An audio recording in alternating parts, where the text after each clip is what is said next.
welcome to Thoughts Roundup. So nice to be with you today. We're going to have a great program today because I'm going to be interviewing the Choctaw Chief, and I am so excited about it. Thank you for being here, sir. Great to see you today. Yeah, Brother Cyrus Ben. I think that's such a classy name. Got to be unique in some ways. Well, we have caught this good man on a holiday. Nice, but we're glad. I appreciate you taking the time to come up here and do this with us. Every day's a work day, so it's great to meet and great to chat with you. Yes, sir. Well, all the folks around know you and love you and appreciate you very, very much. I thought coming up here, hey, I'm going to be with a Choctaw Chief and probably live to tell the story. I want you to feel free to tell me anything that you feel like you ought to tell me and would want to be said. I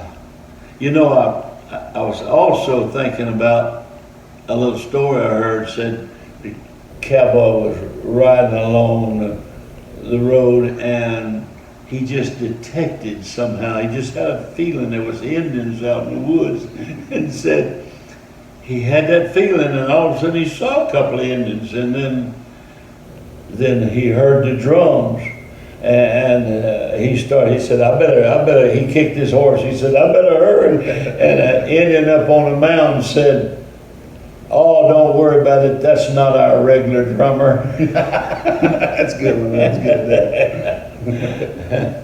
So, you speak the language. How long I take your word for it, how long have you been chief? Since 2019. I took office in July 2019, and it's a democratically elected office, so it serves 4-year terms, and I'll be seeking re-election next year. Well, you'll go back in because there's no reason not to. Everybody loves you, and you're... Take nothing for granted. Lord willing, we'll see it fit. That's kind. Now, what about your people? First of all, how many of your Indian people are there around here? Our Constitution and bylaws requires a 50% blood quantum. Therefore, so you have some that are descendants, they are not members. But as far as members, we have just slightly over 11,000, about 11,100. That's good. Well, and about how many has held on to the language? Well, we're seeing an unfortunate decline in that numbers. If you'd have checked, I'd say 10 years ago, you'd have had an 80% percentile of fluent speakers. Yeah. But unfortunately, due to more settings of youth not being reared by homemakers, grandmothers and mothers, they're in the working world. So they're putting children into the education facilities. And so as we push more modern education, unfortunately there's been a sacrifice of the language. And of course it also, you put the equation of the media, or not media, but technology age that we're in now with your phones and tablets and so forth. So not many just Choctaw phones. Exactly.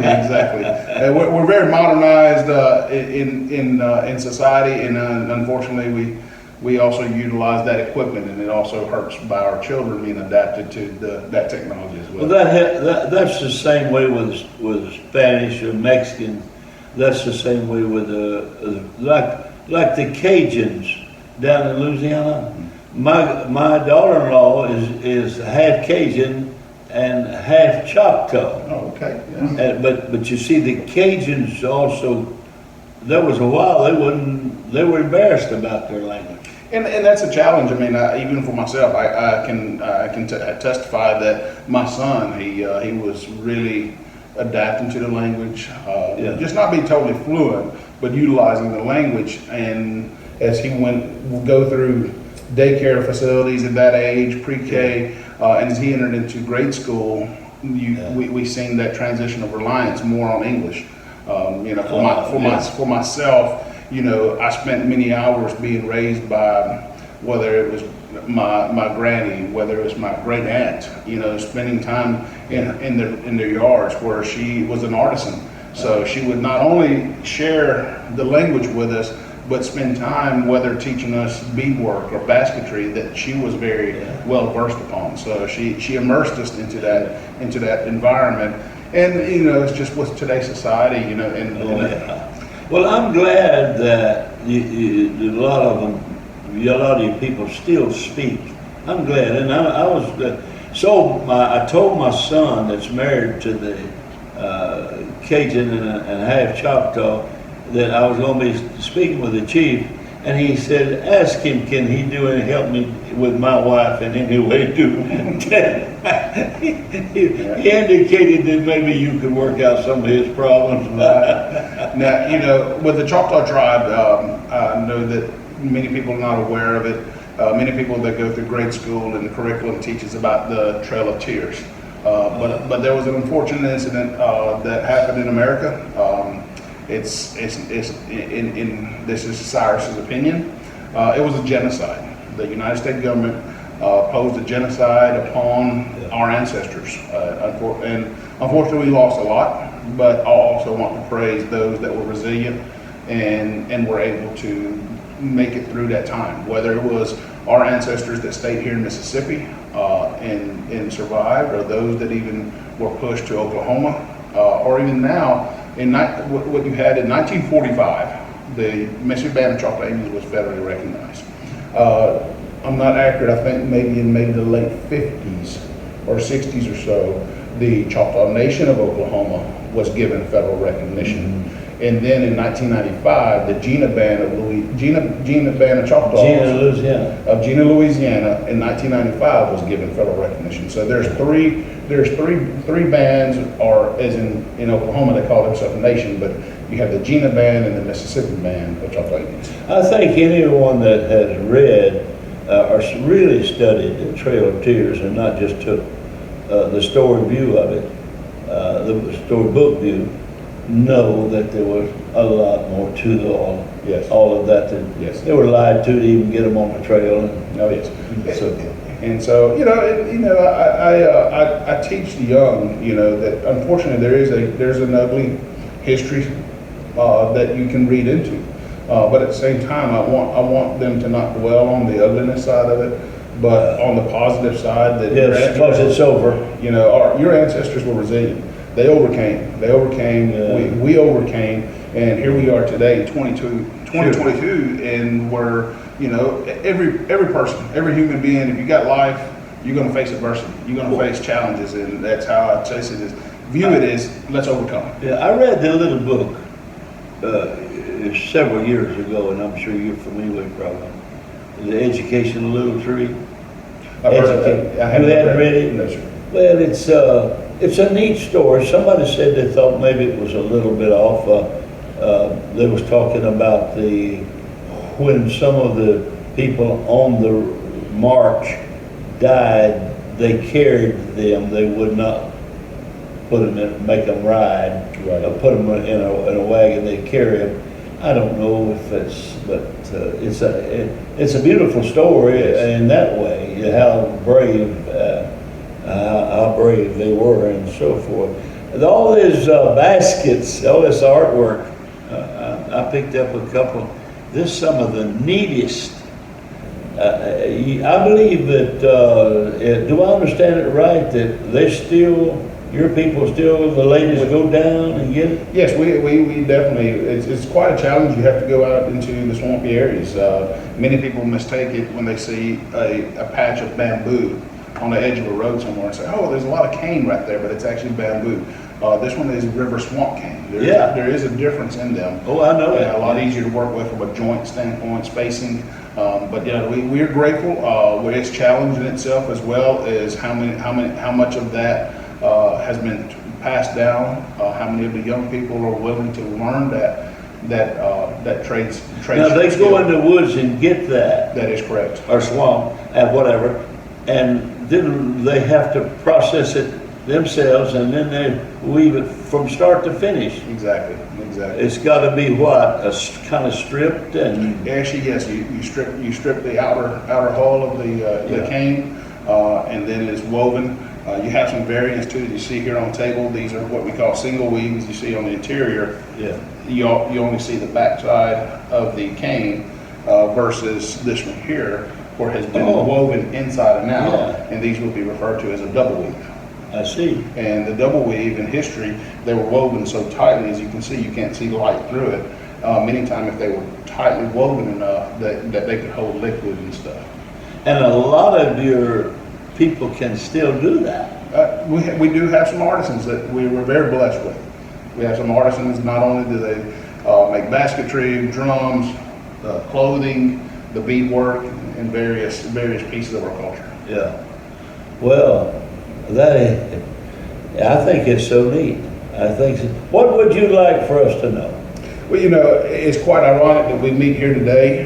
Today is Nunawaya Day that we celebrate. Tell me about that. Nunawaya Day is some mounds located locally, just on the northern side of the Neshoba County and Winston County lines. Yeah. They are our mother mounds. That's where the history tells it. That's where we come from. That's where many of our ancestors were buried in the caves of the mountains. And so with that, it was a state park at one point. And the state of Mississippi closed down the state parks. And we made a push that with the closure of the parks, we would like those mounds back in our possession. We were blessed that there was some legislation started in 2007, and we got it officially processed in 2008. And at that time, I was actually a tribal council member, a legislative member of our government, and we passed a resolution, and also to acknowledge it from that date forward, on the second Friday of August every year, we would celebrate Nunawaya Day. And that is to celebrate where we come from. And not only to celebrate where we come from in our history, but also what we gotten back. It's like many things in life. You lose something, and when you finally get your hands back on it, you cherish it. Cherish it. What about, there's a lot of things I wish we could get our hands back on as far as the truth. Yes. And Yes, that sort of thing, Yes, and the way people lived and understood Yes, what God wanted. Yes, sir. I'd like that. Well, what about this,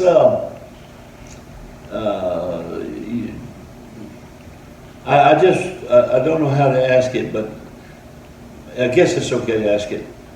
Has any of the mounds been gone into and scrutinized to get some of the history firsthand? The caves the cave that is there now, we do observe it as just not accessible from a safety standpoint. I see. And so, if there was, it had not been shared. Hopefully one day we can get our hands upon it. There was an archaeologist that was able to when it was accessible.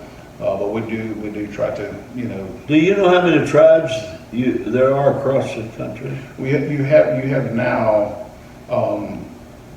over, I think it's, you're pushing over. Yeah. Over 700 tribes federally recognized. You do have situations throughout the country where you got some state recognized. Yeah. And there is a process that they go through where with the United States Congress had deferred it to the Department of Interior. And the Department of Interior has an application process which to get the federal recognition process that the United States government handles. And you have your own laws, mostly? We are a sovereign government. That's right. We're very self-contained here. If somebody speaks through here, it's up to you folks. We have our own law enforcement, we have our own fire, we have our own hospital, human services. We actually run our own school. We actually, in the Indian country, all across America, the single district, we're the largest Native American operated school in the country with over 2,000 students, with about 2,200 students now. Oh, is that right? Well, I think it's just so great for you to have all this and for us to get to see it, and I'm going to put it online for the people to see. And I thank you so very much for taking your time on a holiday to come down It's and a blessing to me. It's a blessing to me. talk to these pale faces. But listen, If we cut our wrists, we're all ready. could you, I feel the brother part. It's easy to feel the brother part from you. But I want you, I know you, a person that loves the Bible and reads the Bible and so forth. Could you possibly quote Acts 2:38? I want to try to say In it your language. In our language. Jehovah dama shiyuma dama inshalom basha shiyuma cha shiyuma dama inshalom basha falaman chifokana. And what I'm saying is, you believe in the Lord, you give into the Lord, and basically into the repentance, and inshalom basha, His Spirit will enter into you. I see. Okay, well, thank you so very much for coming up and talking to me, and pray for me. All right. Appreciate it. God bless you. Okay.